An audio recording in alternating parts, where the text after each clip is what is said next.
Google, Adobe, Microsoft, and IBM are all run by people who grew up in India. The latest to join these ranks is Twitter CEO Parag Agrawal, who took over from Jack Dorsey.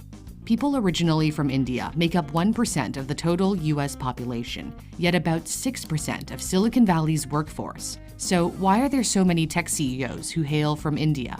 When Satya Nadella took over as CEO of Microsoft in 2014, the company was in bad shape. Bill Gates was reportedly an angry and difficult boss. His successor, Steve Ballmer, apparently wasn't any better. Microsoft was also a dinosaur. It had failed to innovate. For example, it lost the smartphone battle to Apple. Along comes Nadella, an engineer who rose through the ranks of Microsoft to become the CEO. Nadella changed the culture of the company. He made it clear anger and yelling weren't welcome. He also sought to make Microsoft relevant. We now need to make Microsoft thrive in a mobile-first and a cloud-first world. Under his direction, Microsoft moved its software to non-Windows devices and expanded its cloud business, Azure. That innovative spirit of problem-solving was bred in his native country. India is home to nearly 1.4 billion people. It's the second most populous country on Earth after China, and is expected to overtake China as the most populous country in a few years. Although India has made remarkable progress, poverty is still a major challenge. Nearly a quarter of the population lives below the poverty line of $1.90 a day, according to the United Nations Development Program. They face corruption, poor infrastructure, and limited opportunities. So they learn to be resilient, adapt, and overcome endless obstacles. This leads them to be problem solvers, a key asset in any corporation.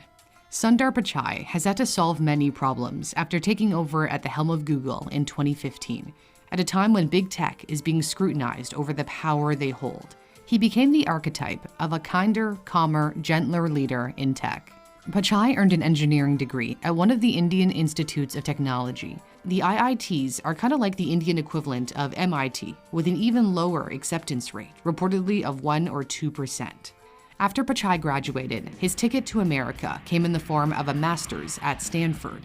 Going to a top grad school in the States is how many Indians land up in the land of opportunity. They appear to follow this well-trodden path. They did their undergrad at a great school in India, got a master's in the US, where they studied STEM, science, technology, engineering, and mathematics. More than half of all international students in America pursued a STEM degree in the past academic year. American immigration favors people with specialized skills. After Pichai graduated, he went on an H-1B visa to work at consulting firm McKinsey. The H-1B allows American companies to employ foreign workers, many of whom are in IT-related fields. The US government awarded nearly 75% of these visas to Indians in 2020. In comparison, China trailed far behind in second, at 12%.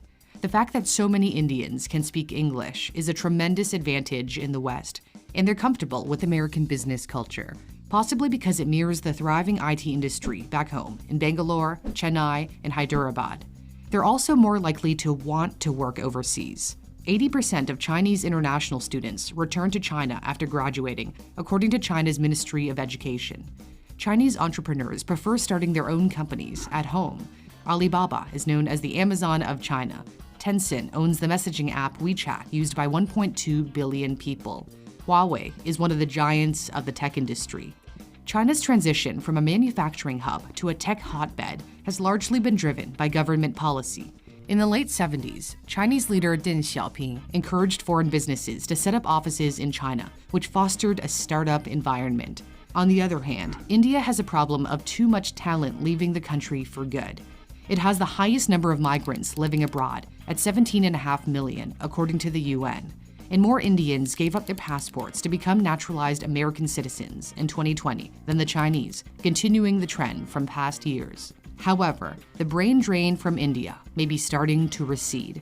An increasing number of homegrown Indian startups are becoming unicorns, meaning the companies are valued at 1 billion or more. The data platform Traction tells Newsthink India created 47 unicorns in 2021, a significant jump from the 17 in 2020, and even less in years past. The tech ecosystem is being bolstered by powerful investment firms such as SoftBank that have been pumping money into Indian startups.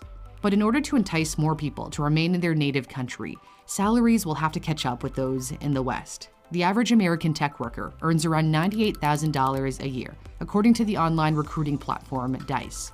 Tech salaries in India vary greatly, but the job site Indeed pegs the median salary at $20,000 US, going up to as much as $33,000, which makes them some of the top earners in their country, but still, far less than what they'd make in the States.